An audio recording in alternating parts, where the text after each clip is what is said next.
One time I came up with this, the 4 ifs that make life worthwhile. I think I got this when I was in the Carmel Library, Carmel, California, one of my favorite places to study and do a bit of research. And I remember that day when I put this together, the 4 ifs that make life worthwhile. Speaking of preparation, here's what I said. The 4 ifs are, number 1, if you learn. That makes life worthwhile. You've got to learn. You've got to learn what it's all about. You've got to learn what's going on. You learn by trying. You learn by error.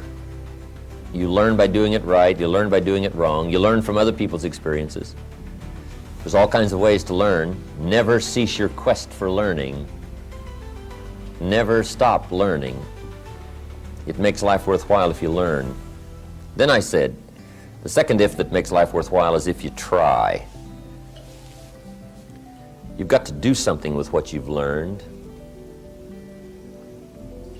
See if you can raise a garden. See if you can start a business. See how quickly you can get promoted. See if you can move up in the next income bracket. See how much you can give away and still have plenty left. See how much you can do. Try it. Just try. We're always telling the kids, right? Try it. Try it. Kid says, well, I'm not sure. Say, well, how are we going to know? You got to try. If I put these 2 poles up, put a bar across here 2 feet high, say to the kids, who can jump 2 feet? Someone says, well, I don't know. Say, well, how are we going to know? You just got to back up and take a run at it. Now, what if you knock the bar down? Does that mean you can't jump 2 feet? No. So then what do we say? Try it again. That's what Shoaff said to me. Keep trying. He said there's more than one way up the mountain. Sneak up the back if you have to. Keep trying. Keep trying. So that's the second if that makes life worthwhile. If you try it over, try it again, try it another way, but keep trying. The third if that makes life worthwhile is if you stay. Developing staying power, that's one of the big challenges of life. Some people plant in the spring and leave in the summer. They don't stay. Or the guy builds a foundation, right? Got a nice foundation. Then he goes off and builds another foundation. And then he leaves that one, goes off, builds another foundation. He's got these foundations scattered all across the country. I've done my share of that. Not staying to finish it and put it together and put the roof on, put the last brick in place, light the fireplace, have a party, celebrate, finishing something. Stay. You got to stay.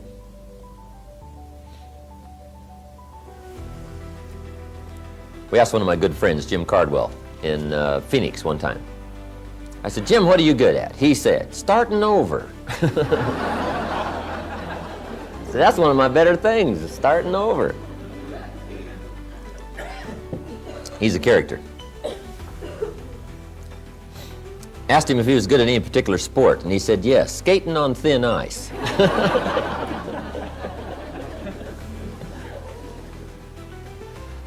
Okay. Third if that makes life worthwhile is if you stay. Here's the fourth one. Fourth if that makes life worthwhile is if you care. The incredible capacity for humans to care. But if you care at all, you'll get some results. If you care enough, you'll get incredible results.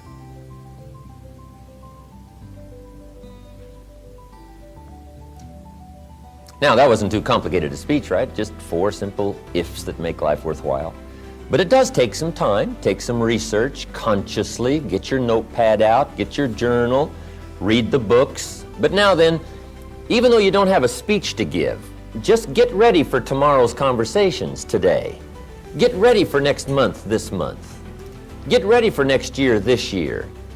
Always be a day ahead and a step ahead and a year ahead in your research and your development, in researching your own feelings and life and what's going on, so that no matter what conversation comes up, what chance to communicate comes up, whether it's a business communication or a personal communication, whether it's social, whatever it is, you'll be more ready for it a few months from now than perhaps you are now, just because you're doing it deliberately and consciously. So that's number one, have something good to say. First step to good communication. Here's the second step. Say it well.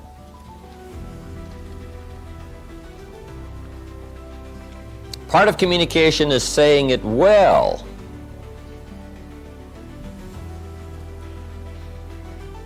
And there are some key points on saying it well. Having a good conversation that gets your point across, but also gets the job done.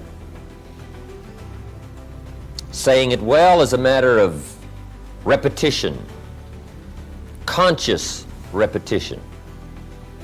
Some people say it over and over and over, but they don't get any better at it. But conscious participation, repetition, will help you to say it better. See, my first seminars, they were not that good. I'll admit that. But guess what? I did it again with the thought in mind of getting better. I did it again with the thought in mind of getting better. Okay? I practiced it some more. I did it some more. I went over it again. I went over it again. And sure enough, if you do it over and over and over and over consciously with the thought of getting better, guess what? Anybody can get better. People often wonder why I can do the evening seminar, 3.5 hours, most of you have been there, and I don't use any notes. Interesting. Once in a while someone asks me, how can you do 3.5 hours and you don't use any notes? And it's very simple. Anybody could do it. Guess why I'm able to do it? I've done it a few thousand times. See, if you do something a few thousand times consciously, sure enough, you will get better and better and better. So whatever you're doing now in the way of communication, the question to ask is, how long do you want it to take to get good at it? You say, well, I want to get good right away. Then you got to do it over and over and over and over. Repetition helps you to get better. So the second step to good communication is saying it well. Now there's some other points on saying it well. Here they are. One, say it with sincerity. And I don't know any substitute for sincerity.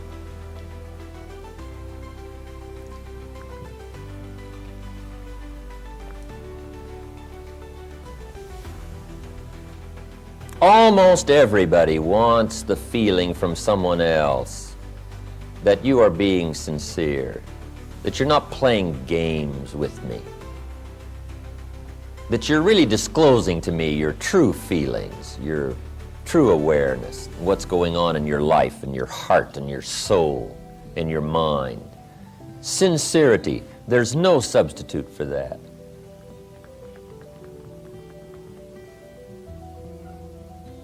Once in a while, someone asks me, when the seminar's finished, they say, look, Mr. Owen, everybody's gone now, but tell me the truth now.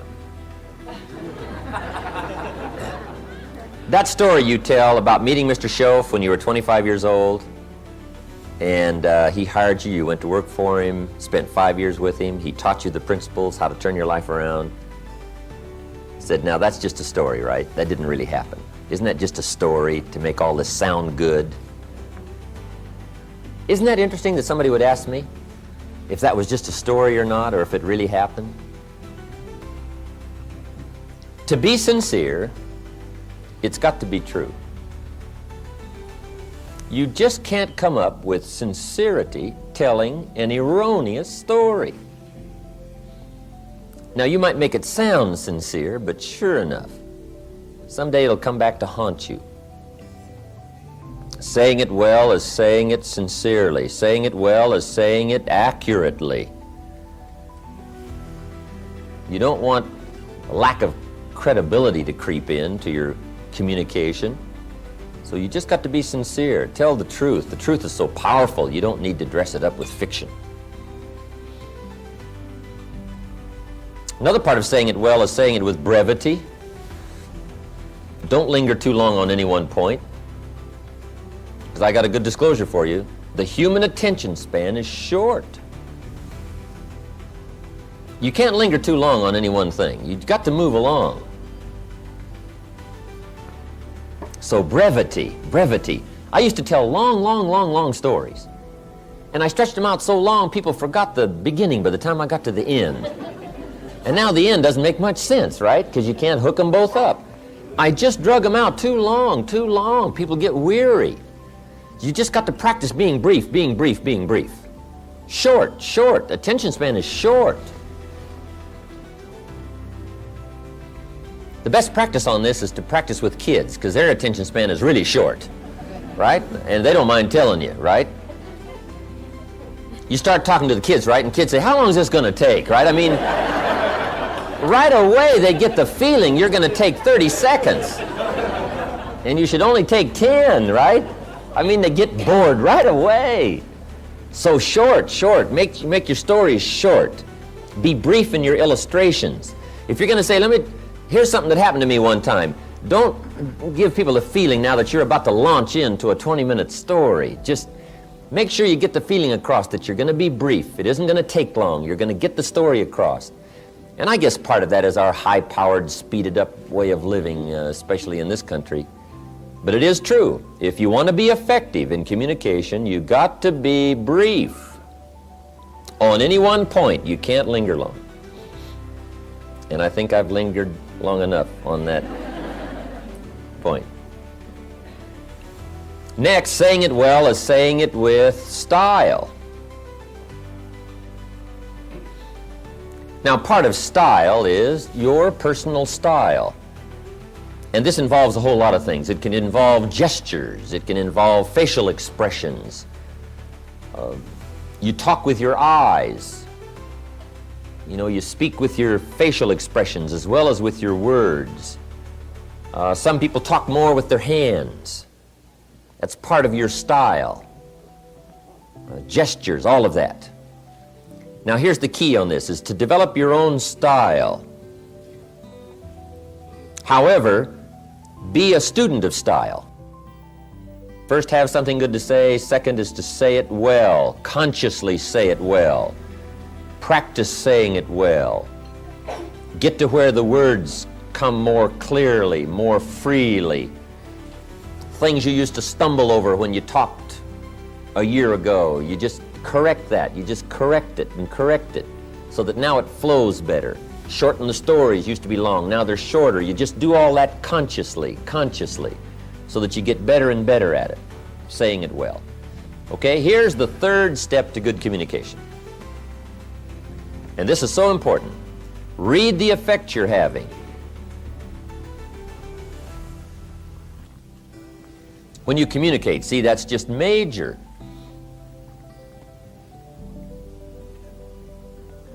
Study your audience, whoever your audience may be. If it's one of your children, you just study what's happening to them while you're talking. Right? Look in their eyes, look in their face.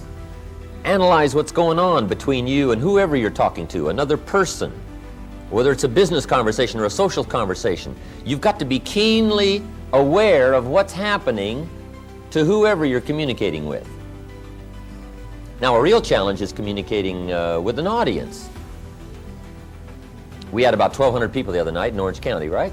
And I've got to make sure that everybody from down here, down in front, way in the back, how to gather up 1,000 people's attention, right, for the 3.5-hour period. Now, that's a real challenge. I didn't used to be that good at it. In fact, when I first started lecturing, I was hardly aware of my audience. I was so absorbed in my notes and my material, guess what? They could have all got up and left, and I would have never known it. I wouldn't have missed them. I'd have just kept right on talking, right? Because I was so absorbed in the material, I was so absorbed in trying to say it right and do it right, that I was not aware of what was going on with my audience.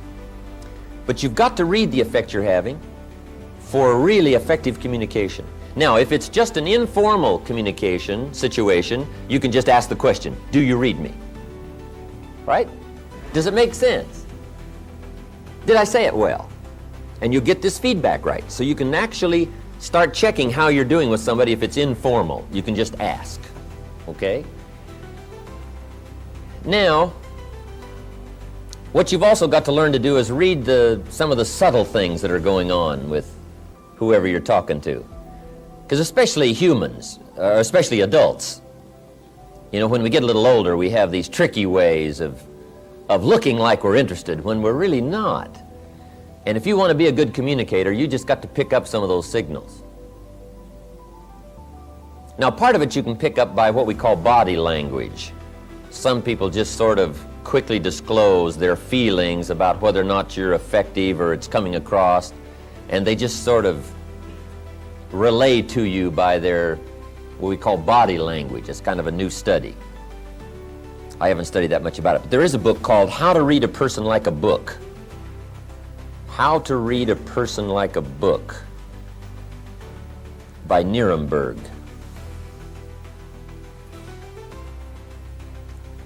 You just might make a little study on that. Now, don't get too involved in it, because sometimes you can so watch somebody in the way they blink their eyes, and you know, you're looking at their ears and looking at their hair, and now you get too carried away in trying to figure out, you know, all about them. But you can get some indication. But here's what'll play you good no matter what. It's called just pure common sense. You just look at somebody, you can kind of tell. If somebody just folds their arms and they tuck their head down like this, sure enough, you've probably got some more selling to do. I mean, you've got to pour it on, or maybe you should change the subject, or maybe you should quit, right? You just kind of analyze, you know, what's going on here, right? Some things are just fairly obvious. You know, if a guy's leaning toward the door like this, it's probably a sign, right? I mean, you say, oh, I got it, right? Clear. I've got a good word for the common sense approach, and it goes like this. Let the obvious be your best teacher. Whatever you do, don't ignore the obvious. You know, sometimes we say, oh, it couldn't be. Yes, it probably is.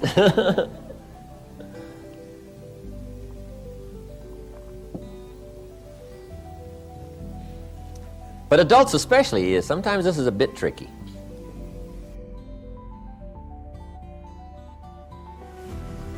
People smile, nod their head like this, and they got you shut off, and you just don't know. Okay. Because in good communication, you cannot mistake courtesy for interest. Sometimes people will be courteous, but that doesn't mean they're interested. Now, if you mistake their courtesy for their interest, now, see, you've lost the hold on good communication. Also, you can also develop a sense of picking up signals. I think the women probably have it over on the men when it comes to this sort of sixth sense of being able to tell, no matter what the situation looks like. Women have this uncanny gift. I guess men can develop it, but women already have it. You know, the antenna is out. I mean, they pick up signals nobody else can pick up. I mean, the men don't have a chance. I think part of it is because until the industrialized society came, women were primarily the protectors. The man was the provider, right? He was gone. He was out there getting the game or whatever, and the woman was the protector. So I think the woman has devised these incredible sensitivities to danger and what's going on, what's happening. They're uncanny. Even the Bible says there's sheep and there's the shepherd, and then there's the wolves. That's what it says. Life is kind of like that, shepherd and sheep and wolves. It says also some wolves are so clever, they've learned to dress up like sheep and talk like sheep, I guess. That's what it says. Some are wolves in what? Sheep's clothes. Now, see, you got to be clever. Huh. The man says, well, looks like a sheep, talks like a sheep. Woman says, ain't no sheep. I mean, take my word for it.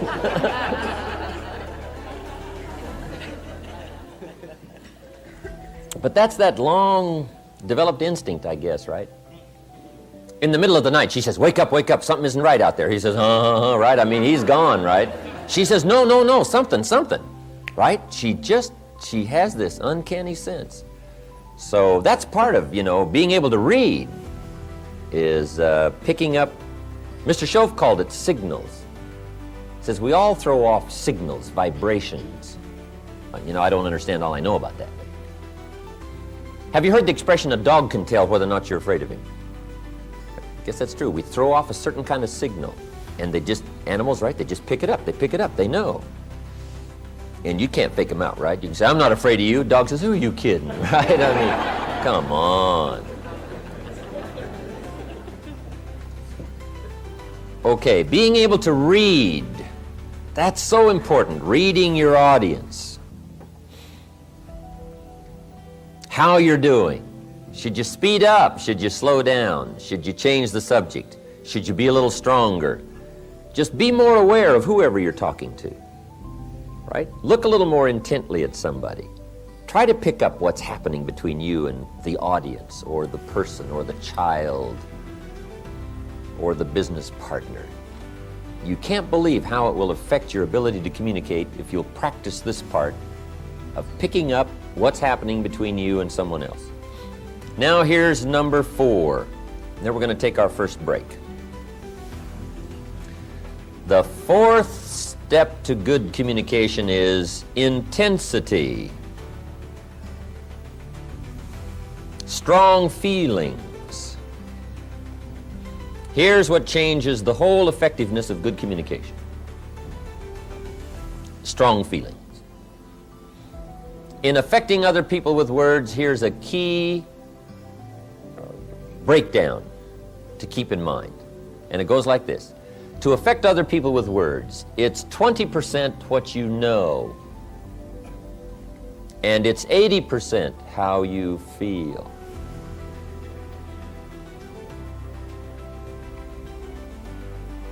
Feelings and emotions changes the whole outcome of communication.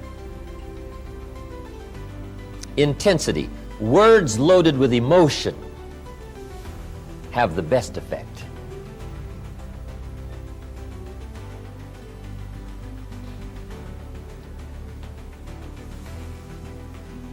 Words might be like a little straight pin, right? When a guy buys a shirt, right? It's got all these little pins in it, right? Where they pinned all together. So you start pulling out all these straight pins. What if I took one of those straight pins and I threw it at you, this little straight pin, and it reached you, hit you in the face or hit you in the arm, hand somewhere, right? You'd feel it if I threw that little straight pin at you. What if I took that straight pin and wired it to the end of an iron bar about that long, right? And I let you have it with that. See, I could drive that pin right through your heart, right? Now, the pin is the words, and the iron bar is the emotions, the feelings, the awareness, the uniqueness of all of that mysterious stuff that humans are made of. If you will learn to put more of you into what you say, put more feelings, more awareness, more uniqueness, strength of character, conviction, strong feelings, whatever that is, just be more aware of putting more of you into whatever you say. That's that iron bar that drives what you say to the heart, to the mind, and gets the job done. Words loaded with emotion. Now, you must also learn to measure your emotions. Okay? You don't want a major outburst for a minor point. Learn to measure it. Okay? Some conversations or some points may need, right, just a mild blend of emotional feelings. And then another point may need a strong one. But you got to learn to measure that, okay? Not too much for something minor. You don't want to shoot a cannon at a rabbit. Right? It's effective, but you got no more rabbit. So learn to measure your emotions. Now, here's something important. Where does emotion come from? Where do our feelings come from? Here's where they come from. The emotions that can really help in all of your future conversations, communication. It's the blend of all of your experiences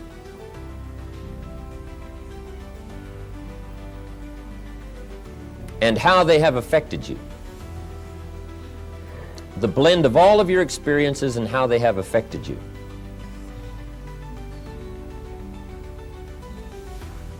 That creates now your emotional content, creates your emotional vitality and worth.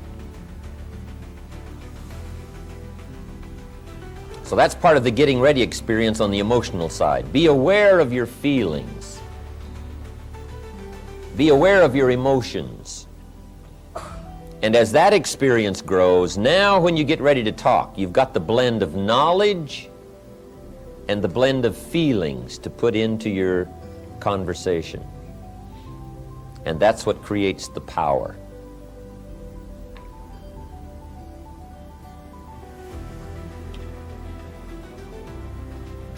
Now I have one more point and we'll take our break. It says, don't forget to say it. Part of communication is simply being aware that more often than not, things need to be said. It's pretty easy to take for granted, especially the people that are close around us, that they already know how we feel. But you got to keep expressing how you feel. Here's a good phrase. Actions are no substitute for words. Now, we've used the other phrase, right? That words are no substitute for action, and that's true. Just talk, talk, talk, talk, talk, and not acting. See, that's not good. But here's what else is not good. All of the action and no talk. Make sure that the words accompany the action. Don't fail to say it.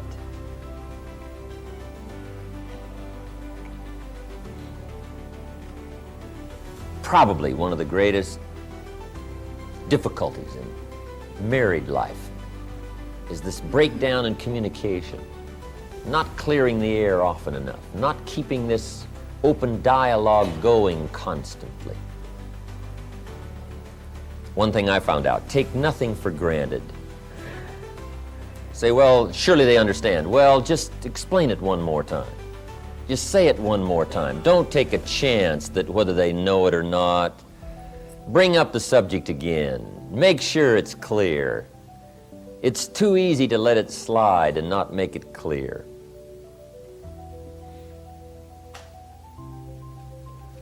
Especially the people around you. So how often do you have to tell the people that you love them? How often? Answer, often. Often. We all need reassurance. We all need it to be clear and pointed so that we know. There are some things you just don't let go. And there are some actions that will only say certain things they won't say at all. You can give somebody flowers, but flowers won't do all the talking. Flowers say, you remembered. That's probably what flowers say. But flowers don't say, you do incredible things to me. Nobody affects me like you do. Now see, flowers will talk, but they won't say that. That's the card you've got to put along with the flowers. Let the flowers say whatever they can say, but then don't fail to put the other words with it, because the words are so important. Judy gave me this watch back when I had a birthday in 1972, I believe it was. And it was a neat watch, Le Cool Tray. If all goes wrong, I can cash the watch in and live for a while, right? Judy was always doing things like that. Fabulous watch, neat gift for my birthday. But see, better than the watch was what she wrote on the back. I appreciated the watch, but the words were better than the watch. On the back, she had inscribed, my love for all time. Your Judy, September 1972. See, the watch was neat, but the words. She could have put the words on a Mickey Mouse watch. Pardon me, Walt. I didn't mean to downgrade your mouse. But see, the words were what was really important. So I'm saying, let actions speak, but make sure the actions don't substitute for the words. Make sure you say it. And if you'll make sure you'll say it, you'll get better at it, you'll get the practice, you'll learn to put more feelings in it, you'll learn to say it well, say it better. And this whole process of communication for you, if you don't treat any of it casually, will start to grow. And you will be even startled in the next few weeks, the next few months, at what happens as a result of your future conversations if you become more aware of these things that we have just talked about. Sensitivity, fascination, interest, working knowledge, having something good to say, saying it well, reading the effect you're having, and the intensity of strong feelings. Okay, our next subject under communication is how to make a presentation.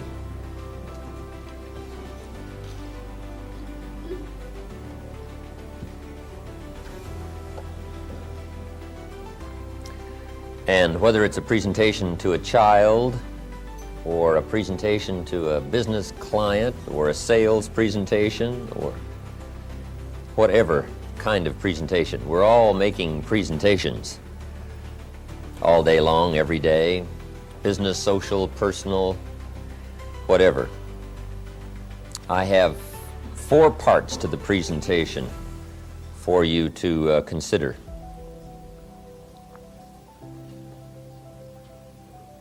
Here's the first one, identification. One of the most important parts of the presentation process is identification. Identification is, for a new person that you haven't met before, it's getting acquainted, it's breaking the ice. It's building a bridge between you and someone else, establishing contact, getting somebody's attention. So it's a very important part of the presentation process. Sometimes those first few seconds, sometimes that first minute is just so important to establishing rapport, establishing contact.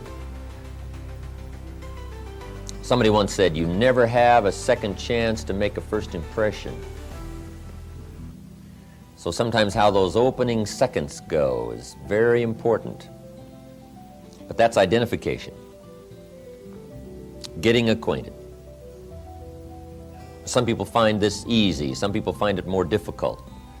What we're doing is, pointing it out so that you can start working on it deliberately instead of haphazardly, or instead of just letting it go, wondering why things aren't going well. We just pick it as a part of the presentation so you can go to work on it, identification. In identifying with someone, one of the best ways is to pick something you have in common to get the conversation started with.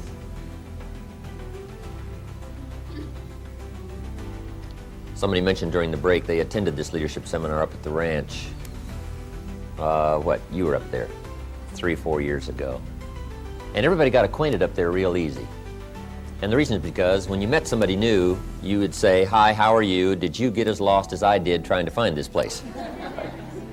And everybody says, yeah, I got lost too. And that immediately starts this, little more friendly process of getting acquainted simply because you had a recent experience that you could talk about. So identification is trying to find something you have in common with someone else. You want something that makes you real, something that makes you a person that someone would desire to talk to.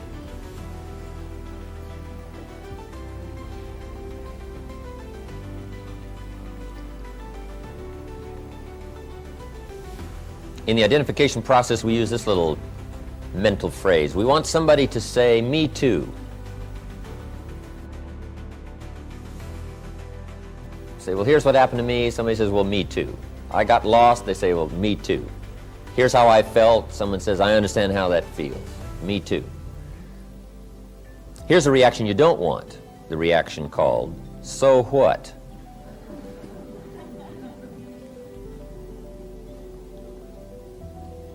Now, usually one of the problems in people's trying to identify is they try to impress versus express. Mr. Schoaf gave me a little counsel on this. Don't try to impress, he said. Rather, learn to express. Express will get you more me toos. Impressing will get you more so whats. See, so what puts up the barrier instead of building a bridge. It blocks this flow of communication.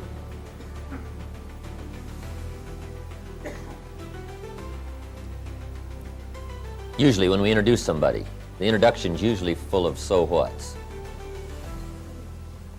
One of the biggest challenges I have in doing seminars is to overcome my introduction. Usually an introduction, you know, you have to give your list of credits. But when somebody gets through with he's president of this and vice president of this, and he's got several companies, corporations, does business around the world, those are pretty well so whats. And I guess we consider it sort of standard, the so whats. So one of the first things I do when I come up on the platform, and I get the polite applause, and I understand it's polite applause. It's just part of the routine, right, that we go through. If you take that serious, you're in trouble, right? But you get the polite applause. So I walk up after all these credits, right? And I can tell the people are, saying, who is this guy? And is he really all he's cracked up to be, right? You can just feel all this going on in the audience. So I usually try to just, break that down just as quickly as I can by saying something like, I appreciate the warm welcome. Did you hear what the cow said to the farmer on a cold winter morning? Right? Thanks for the warm hand, right? And it goes over about like it did here, right? I mean, it just sort of, hangs out there. And that's to kind of let people know that, we're not interested in the chairman title or the president's title. We're here to just, talk person to person. And part of that is just an attempt to identify, to let everybody know you're not up there to talk down at them. You're not there to try to impress them with your success or anything else. We're there to really share ideas. But that's always a challenge. And every person and every audience is a brand new challenge. Every time you talk with somebody, it's a brand new challenge to identify. Now here's what you must do with someone who you already know. Re-identify. You don't get this identification process once when you get to know somebody and then it's forever over. You must constantly re-identify. No matter how long you've known somebody, they still want to know what are you feeling and what's going on with you and what are you thinking, and right? Everybody wants to know that, even if we've been around somebody for a long time. When you meet somebody, that's why we use those expressions. If we've known somebody for years, if we see them again, we say, how are you and how are you doing? That's to get this thing going, this identification process going between us and someone else. Now, in the identification process, make sure if you tell little stories about yourself in identifying, make sure that they're accurate stories. Part of my identification I sprinkle throughout the whole evening seminar.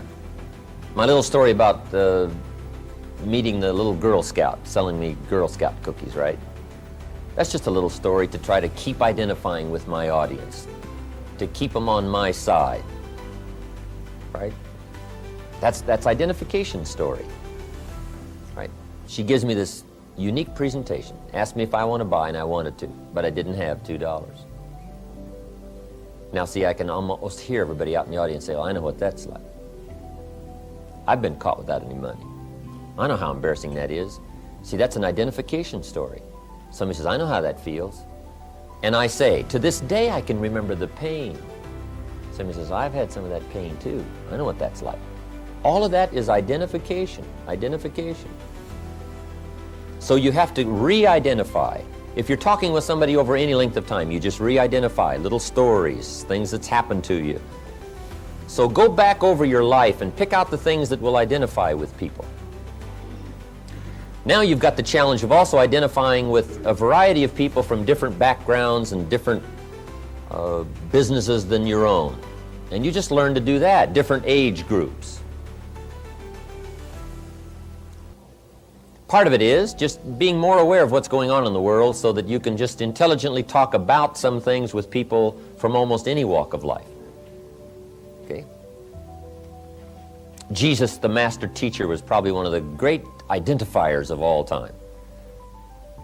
He had this incredible knack of talking to somebody with language that they understood what he was saying.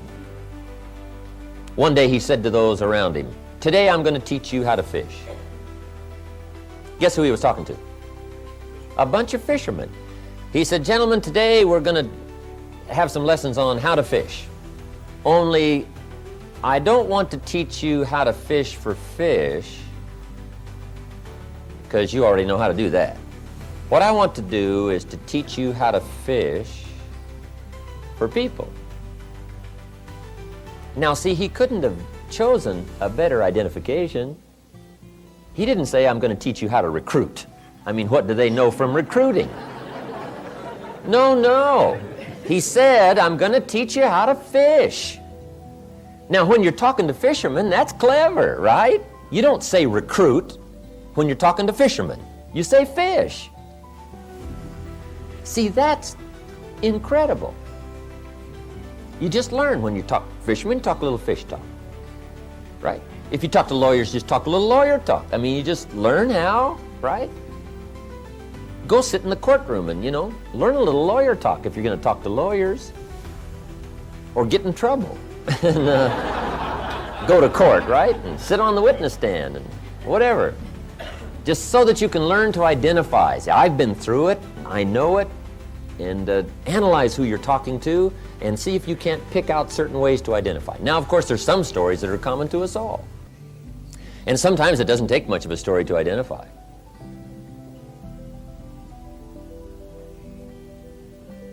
Here's a good one. How to identify with kids. Let me give you some keys. First, read all their books. One of the best ways to identify with kids is read all their books. If you've got a 12-year-old, you just read all their books so that you know them forwards and backwards. So you can use those books as a means of identification in stories. Say, "Remember that story, when?" Kid says, "Did you read that book?" Say, "I read them all. I know all those stories." And remember when, and you can use 1,000 illustrations from those books that you've read to get a point across, to get something across. It's a means of identification. Read their books. Then when you get ready to talk, you got something in common. They've read the book, you've read the book. And it's loaded probably with illustrations and points and ideas and human life stories of disappointment and success and failure, all of that. The way to identify is find out what someone else is interested in, find out who they are, how old they are, what they do, what's going on, and see if in your reservoir of experience and awareness you can't find something that will identify and cause this person to say, "Me too, I understand that," and you've got them coming your way. Then also a way to identify with kids is to remember when you were a kid. See, I don't have any problem talking to 12-year-olds because I remember every day about being 12. I remember all those experiences in detail. The highs, the lows, the exciting times, the desperate times. When I thought the world was coming to an end, and when I was riding on top. I remember all those feelings at 12. Did you ever get chosen last? Did that ever happen to you? They're choosing up sides, right? So I'll take you, I'll take you, I'll take you, I'll take you, and you're standing there like this.